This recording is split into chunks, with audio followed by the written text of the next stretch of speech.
এই বছরে মায়ের কৌশিকী অমাবস্যায় আমি আর আমার যা মিলে দিদি মিলে আবার আমরা মায়ের শাড়িটাকে চেঞ্জ করেছিলাম। তো যারা আমার ব্লগ দেখো নিয়মিত তারা দেখবে যে আমি এইভাবে আগে শাড়িটা পরিয়েছিলাম।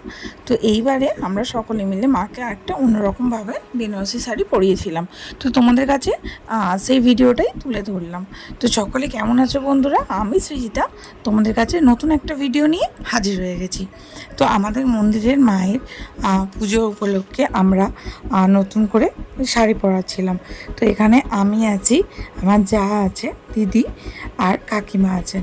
তো আমরা সকলে মিলে এই যে দেখো মাকে আমরা কিভাবে শাড়িটা পরাই। তো তোমরা যদি বাড়িতে মাকে শাড়ি পরাতে চাও তোমরা এইভাবে শাড়ি পরাতে পারো। যারা আমার চ্যানেলের ভিডিওগুলো প্রায় লক্ষ্য করো তারা দেখবে যে আমি এর আগেও মায়ের শাড়ির ভিডিও দিয়েছিলাম তোমাদেরকে। তো তোমরা সেভাবে একটা ট্রাই করতে পারো। আর এটা হলো আর একটা নতুনভাবে মাকে অন্যরকমভাবে একটা শাড়ি পরানো। তো এই যে দেখো তো সেদিনই পুজো হবে, তো আমরা সেদিনই শাড়িটা পরাচ্ছিলাম। এটা ছিল দুপুরের ভিডিওটা। তো আমরা প্রথমে ব্লাউজ পিসের শাড়িটাকে ওইভাবে ব্লাউজের মতো করে মাকে পরিয়ে নিয়েছিলাম। তারপরে গোটা শাড়িটাকে পিন আপ করে নেওয়া হয়েছিল। আর তারপরে সেই পিন আপ করা শাড়িটাকে ওই যে একটা দড়ি মতো পরিয়েছিলাম ওখানটা, সেই রশিটাতে এই পিন আপ করা শাড়িটাকে আমরা ভালো করে গুজে দিচ্ছিলাম, যাতে ভালো করে পরে যাতে লুজ না হয়ে যায়। আর ভালো করে এটা লক্ষ্য করবে, তোমরা যদি মাকে এরমভাবে শাড়ি পরাও তাহলে তোমরা ভালো করে লক্ষ্য রাখবে যাতে ওখানে ভালো করে ওটা টাইট করে গুজে দেওয়া হয়। নয়তো পরে যখন মাকে পুজোর সময় যখন ভারী ভারী মালা চাপানো হবে, যদি কোনোভাবে না ওখান থেকে লুজ হয়ে যায়। তো আমরা ভালো করে এখানে পিন দিয়ে সেটাকে ভালো করে সেট করে নিচ্ছিলাম। তো তারপরে এই যে দেখো মাকে কত সুন্দর লাগছে আস্তে আস্তে। এই যে দেখো চারিদিকটা কি সুন্দর ঘেরা মতো হয়ে গেছে। গোটা শাড়িটাকে দিদিভাই এরকম কুচি কুচি করে নিয়েছিল প্রথমে। তারপরে এই যে আঁচলটা একটু ছোট করেই রেখেছিলাম, ওই আঁচলটা সামনের দিকটা নিয়ে এসে ছোটো ছোটো করে পিন আপ করে সেখান থেকে ভালো করে উপর দিকটা তুলে দেওয়া হবে। তো এই যে দেখো আমাদের মন্দিরের সব দেবতাকে মোটামুটি আমরা হালকা করে ফুল দিয়ে তখন সাজানো হয়ে গিয়েছিলো। তো এই যে দেখো মায়ের রূপটা জাস্ট লাস্ট পর্যন্ত তোমরা লক্ষ্য করো কত সুন্দর মনোমোহিনী লাগবে।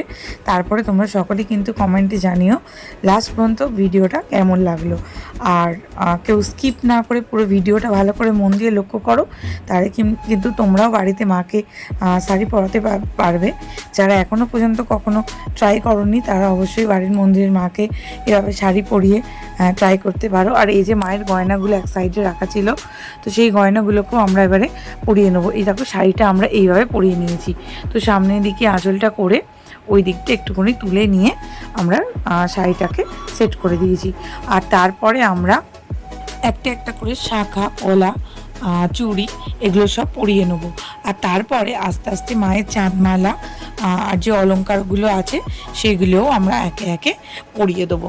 তোমরা লাস্ট পর্যন্ত দেখো, আমি বাড়ির পুজোটাও তোমাদেরকে দেখাবো। আর বাড়িতে সেদিন অনেক দর্শনার্থী হয়েছিল, ওনাদের জন্য ভোগও ছিল, অনেকে খেয়েছেন।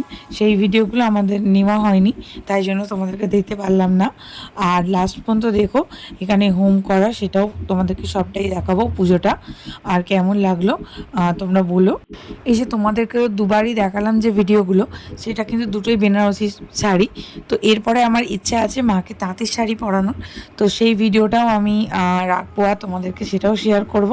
তোমরা কিন্তু সকলে আমার চ্যানেলটা সকলে ফলো করে রেখো আর সাবস্ক্রাইব করে রেখো, তাহলে প্রত্যেকটা ভিডিও তোমরা মিস না করে দেখতে পারবে। আর এই যে দেখো মায়ের কেসটাও কিন্তু আমরা লাগিয়ে নিচ্ছি। এই যে কেসটা আমি এর আগের ভিডিওতে যারা দেখেছো তারা কিন্তু দেখবে আমি আগের বারের ভিডিওতে মায়ের কেসটা কিন্তু আমি দু সাইডে রেখেছিলাম। আর এইবারে আমরা ঠিক করেছিলাম যে কেসটা মায়ের পেছন দিকেই থাকবে। তো সেই মতনই আমরা কেসটা পিছন দিকে রেখে মুকুটটা দিয়ে সেটাকে সেট করে নিচ্ছিলাম। এই যে দেখো সামনের দিকেও কিছুটা রেখেছি। আর সেটাকে ভালো করে মুকুটটা দিয়ে ভালো করে সেটে বেঁধে দিচ্ছিলাম যাতে পরে কোনো অসুবিধা না হয়। আর তারপরে মায়ের একটা টিকুলি ছিল, সেটাকে আমরা ভাবলাম যে সেটাকে ভিতর দিক দিয়েই দেবো আর কি। মুকুটের। তো মুকুটটা যেহেতু আগে পরিয়ে ফেলেছিলাম, তারপরে সেটাকে সেট করেছিলাম। আর তার আগে এই যে মাকে একটু সিঁদুর পরিয়ে নিচ্ছিলাম। তো আমরা একটু সেই মতো মাকে সিঁদুর পরিয়ে নিলাম। আর তারপরে টিকুলিটা দেবো ওই আবার নতুন করে মুকুটটার ভিতর দিক দিয়ে টিকুলিটা দেবো, যাতে সেটা একটুখানি সুন্দরভাবে সেট হয়ে যায়। কারণ ওপর দিক দিয়ে দিলে কিন্তু সেটা একটু নড়ে যেতে পারে বা দেখতে একটু কীরকম লাগছিল। তো সেই কারণে মা যেহেতু খুব সুন্দর লাগছে মুখটা, ছোট মুখ, তো সেই জন্য ওপর দিক দিয়ে টিকুলিটা কোনোভাবেই মানাচ্ছিল না। তো সেই কারণে আমরা ভাবলাম যে ভিতর দিক দিয়ে টিকুলিটা সেট করা হোক। তো তোমরাও কিন্তু দেখে জানিও যে ওইভাবে ভালো লাগছে নাকি এই যে আমরা দেখো সেট করে তোমাদেরকে দেখাচ্ছি যে ভিডিওটা, এইটা ভালো লাগছে। তো দেখো আমাদের তো পার্সোনালি মনে হচ্ছিল যে এই যে দেখো এইভাবে যেটা পরিয়েছি এইটাই ভালো লাগছে। তো এই যে দেখো এবারে মাকে রজনীগন্ধার মালা আর তারপরে এই যে জবা ফুলের মালাটা পরিয়ে নেব। দেখো যতই জানবে রজনীগন্ধা হোক যাই হোক, মাকে কিন্তু জবা ফুলের মালা একটা আলাদাই দিব্য লাগে। তো সেই কারণে জবার মানে মালার সঙ্গে কোনো তুলনাই হয় না। মায়ের কাছে জবা ফুলের মালাটা একটা আলাদাই একটা অনুভূতি এনে দিয়েছে। দেখো মায়ের রূপটা দেখো কত মনোমোহিনী লাগছে জবা ফুলের মালাতে। তো এই যে মায়ের অন্যান্য অলঙ্কারগুলো আমরা পরিয়ে নিচ্ছি, এদিকে চাঁদমালাগুলো পরিয়ে দিচ্ছি। আর এই যে মায়ের কাতান থাকে, তো বাঁ হাতে কাতান থাকে, তো বাঁ হাতে কাতান। আর এই যে এখানে একটা তলে চাঁদমালা আছে, তো সেটাও আমরা এখন পরিয়ে দেবো। তো আমরা এখন সব কিছু মাকে পরিয়ে দিয়ে পুরোভাবে রেডি করিয়ে নিয়েছি। মাকে কি মিষ্টি লাগছে তাই না, মা যেন হাসছেন। তো জয় মা, সকলের মঙ্গল করো মা। আর দেখো মাকে কত সুন্দর লাগছে। নিজেদের হাতে মাকে এইভাবে সাজাতে কতই না ভালো লাগে, কতই না শান্তি লাগে। তো তোমরাও যদি বাড়িতে মাকে মন্দিরে এরকমভাবে সাজাতে চাও তা সাজাতে পারো।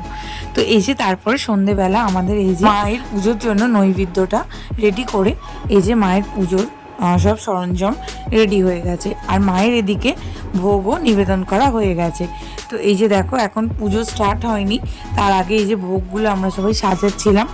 তো দেখো মাকে কত সুন্দর লাগছে। দেখো এই যে চারিদিকের কত পরিবেশটা সত্যিই মনকে ছুঁয়ে দেবে। মানে আলাদা একটা শান্তি, একটা মানে বলি বোঝাতে পারবো না তোমাদের কাছে। তো এই যে দেখো মাকে, তো এই যে এবারে মায়ের পুজো স্টার্ট হয়ে গেছে। দেখো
তো যেটু পুজো করছিলেন। আর এই যে দেখো লাড্ডু বাবুও কিন্তু ও দিদার কোলে বসে বসে ঠাকুরের কাছে এখন ধূপ দেখাচ্ছিল।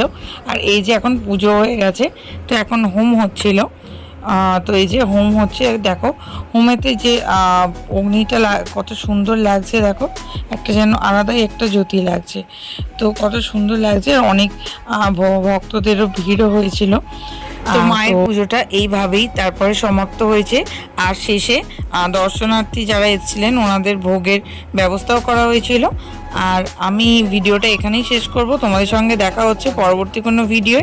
আর ভিডিওটি কেমন লাগলো জানাতে কিন্তু তোমরা ভুলো না। তো দেখা হচ্ছে পরবর্তী কোনো ভিডিওয়। ধন্যবাদ, সকলে পাশে থাকবেন আর চ্যানেলটি সাবস্ক্রাইব করবেন।